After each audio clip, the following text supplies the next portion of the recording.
Hi ಸ್ನೇಹಿತರೆ, ಶಾನ್ ಕನ್ನಡ ಚಾನಲ್ಗೆ ಸ್ವಾಗತ.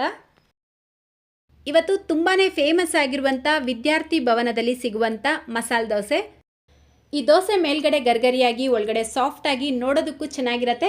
ಇದರ ಜೊತೆಗೆ ಆಲೂಗಡ್ಡೆ ಪಲ್ಯ ಮತ್ತು ಆ ಚಟ್ನಿ ಕೊಡ್ತಾರೆ. ಆಹಾ, ಏನು ರುಚಿ ಅಂತೀರಾ. ಈ ವಿಡಿಯೋ ನೋಡಿದ್ಮೇಲೆ ಒಂದ್ಸಲ ಈ ರೆಸಿಪಿನ ಟ್ರೈ ಮಾಡಿ, ಖಂಡಿತ ನಿಮ್ಗೆ ಇಷ್ಟ ಆಗುತ್ತೆ. ಸೊ ಬನ್ನಿ ಈಗ ಮಾಡೋದು ಯಾವ ರೀತಿ ಅಂತ ನೋಡೋಣ. ಮೊದಲು ದೋಸೆ ಹಿಟ್ಟು ರೆಡಿ ಮಾಡ್ಕೊಳ್ಳೋದಕ್ಕೆ ನಾನಿಲ್ಲಿ 1 ಕಪ್ ಕೆಂಪಕ್ಕಿನ ಸೇರಿಸ್ಕೊಳ್ತಾ ಇದ್ದೀನಿ. ಕಪ್ಪು ಗ್ಲಾಸು ಯಾವುದ್ರಲ್ಲಿ ಬೇಕಾದರೂ ಅಳತೆ ಮಾಡ್ಕೊಳ್ಬೋದು. ಈ ದೋಸೆಗೆ ಮೇನ್ ಇಂಗ್ರೀಡಿಯೆಂಟ್ಸ್ ಅಂದ್ರೆ ಈ ಕೆಂಪಕ್ಕಿ ಉಪಯೋಗಿಸೋದ್ರಿಂದ ನೀವು ಮಾಡುವಂಥ ದೋಸೆ ಕಲರ್ ಆಗಿ ಕ್ರಿಸ್ಪಿಯಾಗಿ ಬರುತ್ತೆ. ಇದರ ಜೊತೆಲೇನೆ ಸೇಮ್ ಕಪ್ಪಲ್ಲೇ 1 ಕಪ್ ರೇಷನ್ ಅಕ್ಕಿನ ತೊಗೊಂಡಿದ್ದೀನಿ. ನೀವು ಯಾವ ಅಕ್ಕಿ ಬೇಕಾದರೂ ಉಪಯೋಗಿಸ್ಬೋದು. ಸೋನಾ ಮಸೂರಿ ಅಕ್ಕಿ ಅಥವಾ ಮನೇಲಿ ಊಟಕ್ಕೆ ಯಾವ ಅಕ್ಕಿನ ಉಪಯೋಗಿಸ್ತೀರೋ ಅದೇ ಅಕ್ಕಿನ ಉಪಯೋಗಿಸ್ಬೋದು. ಅದೇ ಕಪ್ಪಲ್ಲೇ ಅರ್ಧ ಕಪ್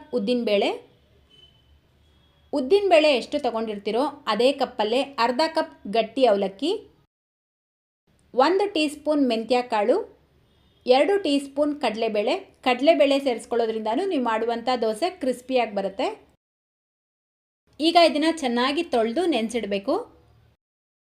ನೀವು ಬರೀ ಕೆಂಪಕ್ಕಿನ ಉಪಯೋಗಿಸ್ಬಿಟ್ಟು ಈ ದೋಸೆನ ಮಾಡಿದ್ರೆ ದೋಸೆ ತುಂಬ ಗಟ್ಟಿಯಾಗಿ ಬರುತ್ತೆ. ಸೊ ಅದಕ್ಕೋಸ್ಕರ 2 ಅಕ್ಕಿನ ಬೆರೆಸ್ಬಿಟ್ಟು ಮಾಡಬೇಕು.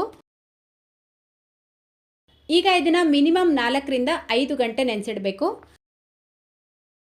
ನೋಡಿ, ಈಗ ಕರೆಕ್ಟಾಗಿ 4-5 ಗಂಟೆಗೆ ಅಕ್ಕಿ ಮತ್ತು ಬೇಳೆ ಚೆನ್ನಾಗಿ ನೆಂದಿರುತ್ತೆ. ಈಗ ಇದನ್ನು ರುಬ್ಕೊಳ್ಬೇಕು. ಈ ರೀತಿ ಒಂದು ಮಿಕ್ಸರ್ ಜಾರ್ಗೆ ಹಾಕ್ಬಿಟ್ಟು ಬೇಕಾದಷ್ಟು ನೀರು ಸೇರಿಸಿ ನುಣ್ಣಗೆ ರುಬ್ಕೊಳ್ಬೇಕು. ಎಷ್ಟು ನುಣ್ಣಗಾಗತ್ತೋ ಅಷ್ಟು ನುಣ್ಣಗೆ ರುಬ್ಕೊಳ್ಳಿ. ನೀವು ಬೇಕಿದ್ರೆ ಗ್ರೈಂಡರಲ್ಲಿ ಕೂಡ ರುಬ್ಕೊಳ್ಬೋದು. ಸೊ ನೋಡಿ, ಈ ರೀತಿ ರುಬ್ಕೊಂಡಿರುವಂಥ ಈ ದೋಸೆ ಬ್ಯಾಟರ್ನ ಒಂದು ಪಾತ್ರೆಗೆ ಸೇರಿಸ್ಬಿಟ್ಟು ಅದೇ ಮಿಕ್ಸರ್ ಜಾರ್ಗೆ ಸ್ವಲ್ಪ ನೀರು ಹಾಕಿ ಮಿಕ್ಸ್ ಮಾಡಿಬಿಟ್ಟು ಸೇರಿಸ್ಕೊಳ್ತಾ ಇದ್ದೀನಿ. ಈಗ ರುಚಿಗೆ ತಕ್ಕಷ್ಟು ಉಪ್ಪು ಹಾಕಿ ಚೆನ್ನಾಗಿ ಇದನ್ನು ಕೈಯಿಂದ ಮಿಕ್ಸ್ ಮಾಡ್ಕೊಳ್ಬೇಕು. ಈಗ ಇದನ್ನು 8 ರಿಂದ 9 ಗಂಟೆ ಹುಳಿ ಬರೋದಕ್ಕೆ ಬಿಡಬೇಕು. ಕ್ಲೈಮೇಟ್ ಕೋಲ್ಡ್ ಆಗಿದ್ದರೆ 10 ರಿಂದ 12 ಗಂಟೆ ಕೂಡ ಟೈಮ್ ತಗೊಳುತ್ತೆ. ನೆಕ್ಸ್ಟ್ ಈಗ ವಿದ್ಯಾರ್ಥಿ ಭವನ ಫೇಮಸ್ ಆಗಿರುವಂಥ ಚಟ್ನಿ ರೆಸಿಪಿ. ಚಟ್ನಿ ಮಾಡ್ಕೊಳ್ಳೋದಕ್ಕೆ ಈ ರೀತಿ ಒಂದು ಮಿಕ್ಸರ್ ಜಾರ್ ತಗೊಂಡು 1 ಕಪ್ ತೆಂಗಿನಕಾಯಿನ ಸೇರಿಸ್ಕೊಳ್ಳಿ. ಫ್ರೆಶ್ ಆಗಿರುವಂಥ ತೆಂಗಿನಕಾಯಿನ ಉಪಯೋಗಿಸ್ಬೇಕು. ಅದೇ ಕಪ್ಪಲ್ಲೇ 1 ಕಪ್ ಹುರ್ಗಡ್ಲೆ, 1/4 ಕಪ್ ರೋಸ್ಟೆಡ್ ಕಡಲೆ ಬೀಜ, ಮೆಣಸಿನ್ಕಾಯಿ 4 ರಿಂದ 5, ಒಂದು ಚಿಕ್ಕ ಪೀಸ್ ಬೆಲ್ಲ, ಅರ್ಧ ಇಂಚು ಶುಂಠಿ, ಸ್ವಲ್ಪ ಹುಣಸೆ ಹಣ್ಣು. ನೋಡಿ, ಈ ರೀತಿ 1 ಕಡ್ಡಿ ಪುದೀನ ಸೇರಿಸ್ಕೊಳ್ಳಿ. ಜಾಸ್ತಿ ಸೇರಿಸಬಾರ್ದು, ಜಸ್ಟು ಫ್ಲೇವರ್ಗೋಸ್ಕರ. ರುಚಿಗೆ ತಕ್ಕಷ್ಟು ಉಪ್ಪು ಹಾಕ್ಬಿಟ್ಟು ಮೊದಲು ಇದನ್ನು ಬ್ಲೆಂಡ್ ಮಾಡ್ಕೊಳ್ಬೇಕು. ನೀರು ಸೇರಿಸ್ಕೊಳ್ಬಾರ್ದು. ನೋಡಿ, ಈ ರೀತಿ ಇದನ್ನು ಪೌಡರ್ ಮಾಡ್ಕೊಂಡಿದ ನಂತರ ಇವಾಗ ಇದಕ್ಕೆ ಬೇಕಾದಷ್ಟು ನೀರು ಸೇರಿಸ್ಬಿಟ್ಟು ಸ್ವಲ್ಪ ಕೊತ್ತಂಬರಿ ಸೊಪ್ಪನ್ನ ಸೇರಿಸಿ ಮತ್ತೆ ಇದನ್ನು ರುಬ್ಕೊಳ್ಬೇಕು. ವಿದ್ಯಾರ್ಥಿ ಭವನದಲ್ಲಿ ಸಿಗುವಂಥ ಚಟ್ನಿ ಈ ರೀತಿ ಸ್ವಲ್ಪ ತೆಳುವಾಗೇ ಇರುತ್ತೆ, ಜಾಸ್ತಿ ಗಟ್ಟಿಯಾಗಿ ಇರೋದಿಲ್ಲ. ಸೊ ಬೇಕಾದಷ್ಟು ನೀರು ಸೇರಿಸಿ ಚಟ್ನಿನ ಈ ಕನ್ಸಿಸ್ಟೆನ್ಸಿಯಲ್ಲಿ ರೆಡಿ ಮಾಡ್ಕೊಳ್ಳಿ. ಈಗ ಗ್ಯಾಸ್ ಮೇಲೆ ಈ ರೀತಿ ಒಂದು ಚಿಕ್ಕ ಪ್ಯಾನ್ ಇಟ್ಕೊಂಡು 1 ಟೀ ಸ್ಪೂನ್ ಎಣ್ಣೆ ಸೇರಿಸ್ಕೊಳ್ಳಿ. ಎಣ್ಣೆ ಬಿಸಿಯಾಗಿದ ತಕ್ಷಣ 1/4 ಟೀ ಸ್ಪೂನ್ ಸಾಸಿವೆ, 1/4 ಟೀ ಸ್ಪೂನ್ ಜೀರಿಗೆ, 1 ಟೀ ಸ್ಪೂನ್ ಉದ್ದಿನಬೇಳೆ ಹಾಕ್ಬಿಟ್ಟು ಫ್ರೈ ಮಾಡ್ಕೊಳ್ಳಿ. ಉದ್ದಿನಬೇಳೆ ಸೇರಿಸ್ಕೊಳ್ಳೋದ್ರಿಂದ ಚಟ್ನಿ ಟೇಸ್ಟ್ ಕೂಡ ಚೆನ್ನಾಗಿರುತ್ತೆ. ಲಾಸ್ಟಲ್ಲಿ ಸ್ವಲ್ಪ ಕರಿಬೇವಿನ ಎಲೆ, 1 ಒಣಮೆಣಸಿನ್ಕಾಯಿ, 1/4 ಟೀ ಸ್ಪೂನ್ ಇಂಗು ಪೌಡರ್ನ ಸೇರಿಸ್ಬಿಟ್ಟು ಮಿಕ್ಸ್ ಮಾಡ್ಕೊಳ್ಳಿ. ಅಷ್ಟೇ, ಈಗ ವಿದ್ಯಾರ್ಥಿ ಭವನ ಫೇಮಸ್ ಆಗಿರುವಂಥ ಚಟ್ನಿ ರೆಡಿಯಾಗಿದೆ. ಟೇಸ್ಟ್ ಅಂತೂ ಎಕ್ಸಲೆಂಟ್ ಆಗಿರುತ್ತೆ. ಸೊ ಟ್ರೈ ಮಾಡಿ.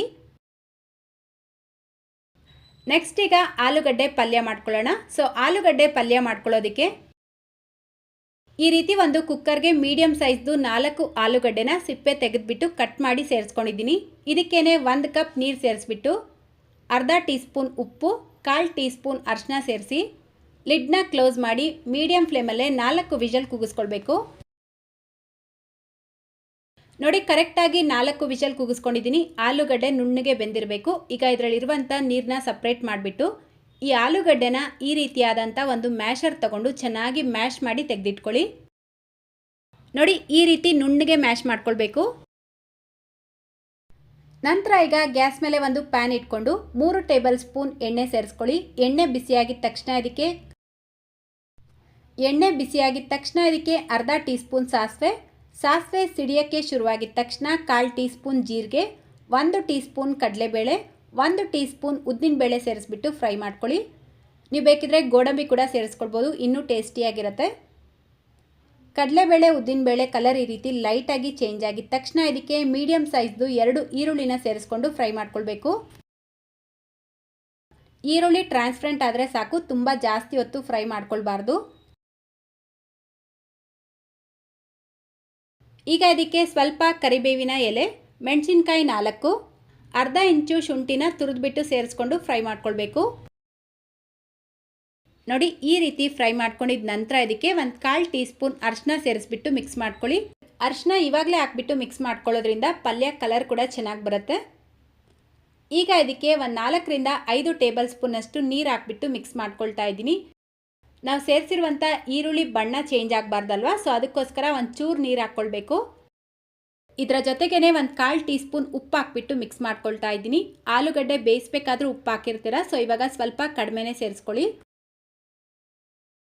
ನೀರು ಸೇರಿಸಿದ ನಂತರ 1 ನಿಮಿಷ ಇದನ್ನು ಫ್ರೈ ಮಾಡಿಬಿಟ್ಟು ನಾವು ಆಲ್ರೆಡಿ ಮ್ಯಾಶ್ ಮಾಡಿ ತೆಗೆದಿಟ್ಕೊಂಡಿರುವಂಥ ಆಲೂಗಡ್ಡೆನ ಸೇರಿಸ್ಕೊಂಡು ಸ್ವಲ್ಪ ಕೊತ್ತಂಬರಿ ಸೊಪ್ಪನ್ನು ಸೇರಿಸ್ಬಿಟ್ಟು ಇದನ್ನು ಚೆನ್ನಾಗಿ ಮಿಕ್ಸ್ ಮಾಡ್ಕೊಳ್ಬೇಕು. ಲೋ ಫ್ಲೇಮ್ನಲ್ಲೇ ಚೆನ್ನಾಗಿ 1-2 ನಿಮಿಷ ಮಿಕ್ಸ್ ಮಾಡಿಕೊಂಡು ಗ್ಯಾಸ್ ಫ್ಲೇಮ್ನ ಆಫ್ ಮಾಡ್ಕೊಳ್ಳಿ.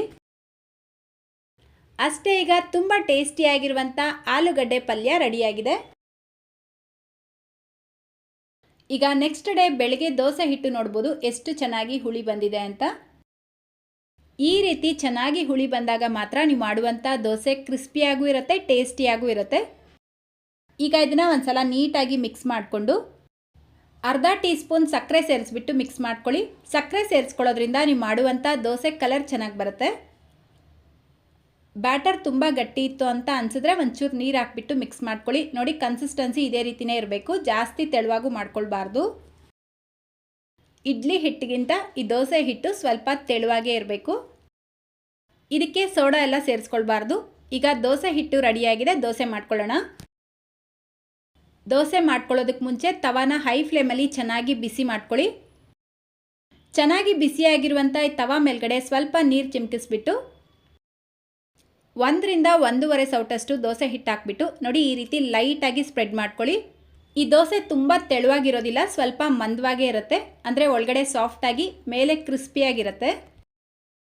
ಮತ್ತು ದೋಸೆ ಸೈಜ್ ಕೂಡ ಅಷ್ಟೇ ಸ್ವಲ್ಪ ಚಿಕ್ಕದಾಗೇ ಇರುತ್ತೆ.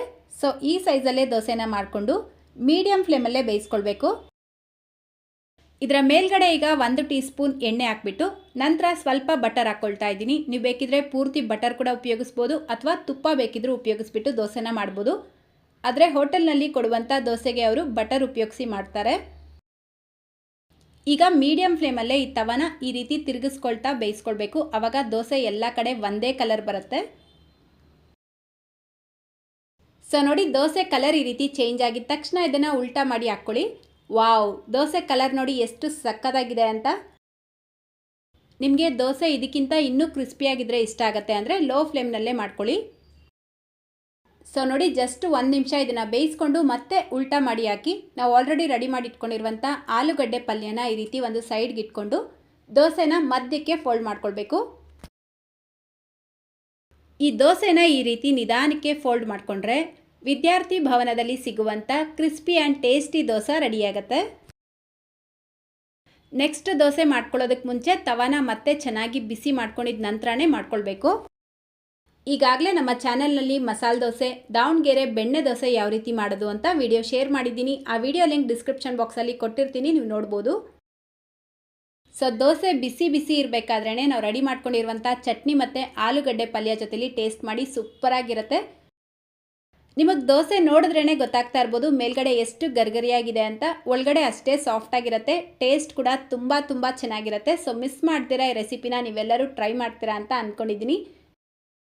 ಸೊ ಈ ವಿಡಿಯೋ ನಿಮ್ಗೆ ಇಷ್ಟ ಆಯಿತಾ? ಇಷ್ಟ ಆಗಿದ್ರೆ ಮತ್ತೆ ಲೈಕೇ ಮಾಡಿಲ್ಲ. ಸೊ ಪ್ಲೀಸ್ ಒಂದು ಲೈಕ್ ಮಾಡಿ ನಿಮ್ಮ ಫ್ರೆಂಡ್ಸ್ ಮತ್ತು ಫ್ಯಾಮಿಲಿಯವ್ರ ಜೊತೆಗೂ ಈ ವಿಡಿಯೋನ ಶೇರ್ ಮಾಡ್ಕೊಳ್ಳಿ. ನಮ್ಮ ಚಾನಲ್ನ ಇದೇ ಮೊದಲನೇ ಸಲ ನೋಡ್ತಾ ಇದ್ದರೆ ಸಬ್ಸ್ಕ್ರೈಬ್ ಮಾಡಿಕೊಂಡು ಬೆಲ್ಲೈಕನ್ನ ಕ್ಲಿಕ್ ಮಾಡಿ ಆಲ್ ಅನ್ನೋ ಆಪ್ಷನ್ನ ಕ್ಲಿಕ್ ಮಾಡ್ಕೊಳ್ಳಿ ಅಂತ ಹೇಳ್ತಾ ಇದೇ ರೀತಿ ಮತ್ತೊಂದು ರೆಸಿಪಿಯೊಂದಿಗೆ ಸಿಗೋಣ. Thank you.